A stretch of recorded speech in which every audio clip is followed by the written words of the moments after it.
Good morning, my name is John Earwacker. I'm a retired radiologist and I'm currently a volunteer at the Marks Hirschfeld Museum. The Marks Hirschfeld Museum was formally established in 1964 within the Faculty of Medicine of the University of Queensland. At that time it incorporated the earlier medical collections of prominent medicos in Brisbane, in particular that of the Marks family. Dr Conrad Hirschfeld was the inaugural curator of the museum and remained in that role for 16 years. The museum contains many treasures, including the first X-ray unit used in clinical use in Queensland. W.C. Röntgen announced his groundbreaking discovery at the University of Würzburg on the 28th of December 1895. It was subsequently published in the prestigious journal Nature on the 23rd of January 1896. The news of the discovery spread like wildfire throughout Europe and around the globe. On the 31st of January 1896, the discovery was reported in the Brisbane Courier. Essentially, the generation of X-rays takes place in a glass vacuum tube. Through the walls of the tube are sealed two electrodes. X-rays are generated when a beam of high-energy electrons emanating from the cathode hits the metal target, the anode.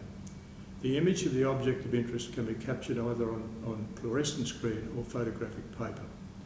In January 1896, it was fortuitous that the apparatus required to produce the so-called X-rays was relatively simple.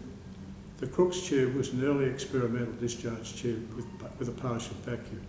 It had been invented by an English physicist, William Crookes, in 1870.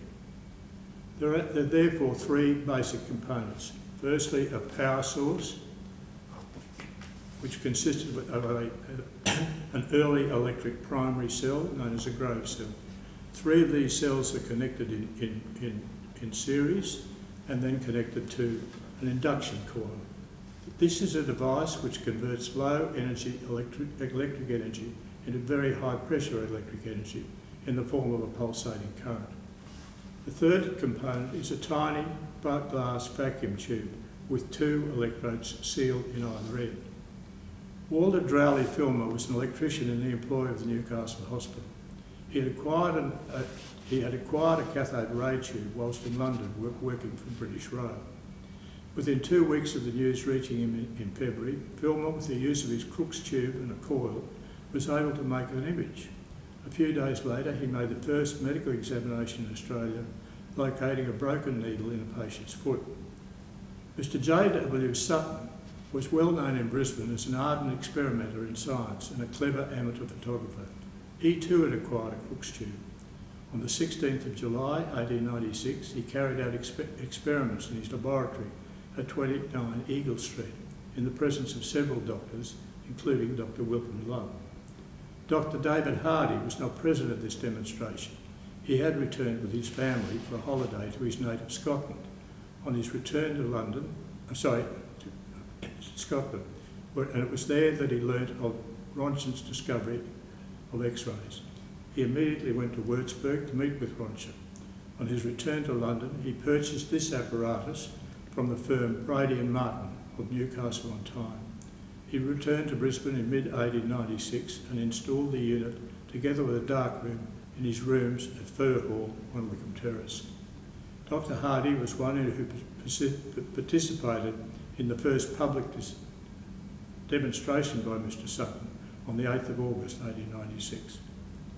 Turning again to the apparatus, the vacuum tube is mounted on a wooden frame with an adjustable canvas sling to accommodate an open hand. Below the sling is a sliding tray for the photographic plate. The accompanying image depicts a patient having his hand examined. We believe that the well-dressed radiographer may well be Dr. Hardy himself. The museum is also in possession of a facsimile of the earliest human X-ray image which was produced in Queensland, almost certainly taken on this apparatus.